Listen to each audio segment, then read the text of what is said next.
मित्रों नमस्कार। पटना बिहार से मैं विवेक रंजन सोनभद्र अपने YouTube चैनल विवेक सोनभद्र पर आपका स्वागत करता हूं। आज बात इथेनॉल की, इथेनॉल से हुए किसानों को फायदे की, इथेनॉल से हुए फायदा या नुकसान जनता को, और इथेनॉल से फ़ायदा या नुकसान हुए बड़ी बड़ी कंपनियों को, इथेनॉल से फ़ायदा या नुकसान हुए बड़े बड़े नेताओं को। मित्रों, आज मंत्री जी के हवाले से एक खबर छपी है। ये मंत्री हैं, पेट्रोलियम मंत्री हरदीप पुरी, केंद्र सरकार के मंत्री हैं। इनका कहना है कि एथेनॉल मिश्रण से 19 अरब डॉलर की विदेशी मुद्रा बची। ठीक है भाई, जब विदेशी मुद्रा बच गई 19 अरब डॉलर की,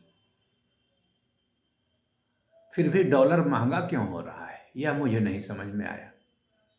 आखिर रुपया का भाव क्यों घट रहा है? आप तो विदेशी मुद्रा बचा रहे हैं तो भी ये हालत है। आपके पास तो डॉलर बच रहा है। खैर, यह तो एक प्रश्न हुआ। दूसरा, इन्होंने कहा कि इससे किसानों को 15 अरब डॉलर का प्रत्यक्ष भुगतान किया गया। कितने दिनों में? पिछले 10 साल में। ये आंकड़े पिछले 10 साल के हैं। तो मतलब किसानों से मक्का खरीदा गया, गेहूं खरीदा गया, गन्ना खरीदा गया या गन्ने का उत्पाद खरीदा गया जिससे इथेनॉल बनता है, तो किसानों को भुगतान किया गया। तो इथेनॉल अगर नहीं बनता तो गन्ना नहीं खरीदा जाता, मक्का नहीं खरीदा जाता, चावल नहीं खरीदा जाता क्या? किसानों को भुगतान नहीं होता क्या? फिर भी तो बिहार में किसानों का धान नहीं खरीदा जा रहा है। इस बार 25% कोटा लगा दिया गया है और उसमें भी यह बोला जा रहा है कि अमुक मिल में ही आपको चावल देना है, पैक्स अध्यक्ष को बोला जा रहा है। तो ये सब आंकड़े क्या भ्रम पैदा करते हैं या क्या नैरेटिव सेट कर रहे हैं, सच्चे हैं कि नहीं सच्चे हैं, मुझे नहीं समझ में आता। मेरे दिमाग में ये सब प्रश्न है। हो सकता है आपके दिमाग में भी कोई प्रश्न हो।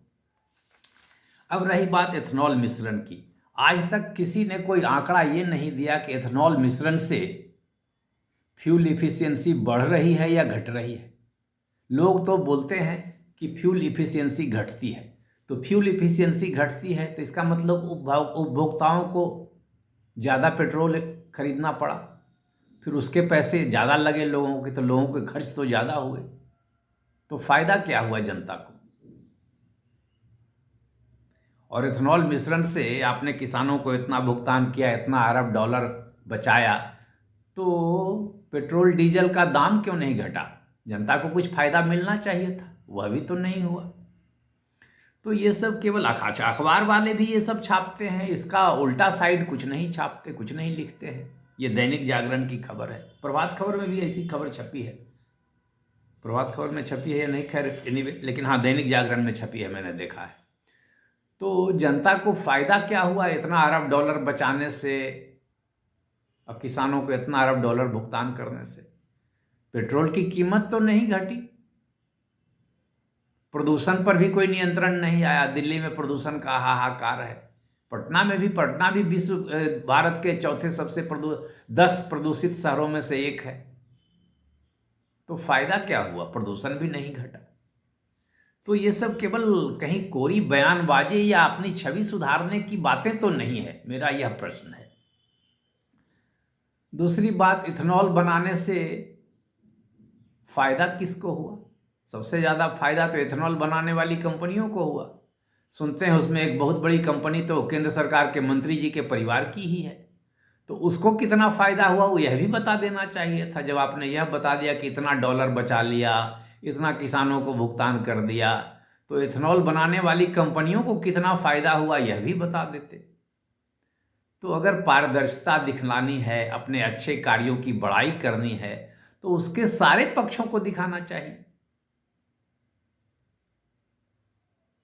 आखिर केंद्रीय मंत्री जी जो इथेनॉल के झंडावरदार हैं, फ्लैग बियर है, जो इथेनॉल पर 10 साल से बोल ही रहे हैं कि इथेनॉल मिश्रण करके ये हो गया, ये हो गया।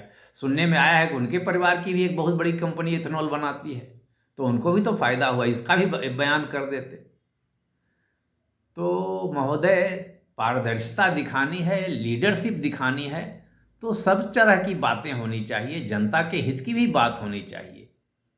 विदेश से इतना रूस से इतना सस्ता कच्चा तेल आयात किया गया, इतना इथेनॉल मिश्रण किया गया, तो न प्रदूषण घटा, न फ्यूल एफिशिएंसी बढ़ी, रादर सुनने में आता है कि फ्यूल एफिशिएंसी तो घट गई, और जनता को घटे मूल्य का फायदा भी नहीं हुआ। तो क्या फायदा हुआ? तो बस मेरा यही प्रश्न है और ज़्यादा कोई प्रश्न नहीं है। धन्यवाद, नमस्कार।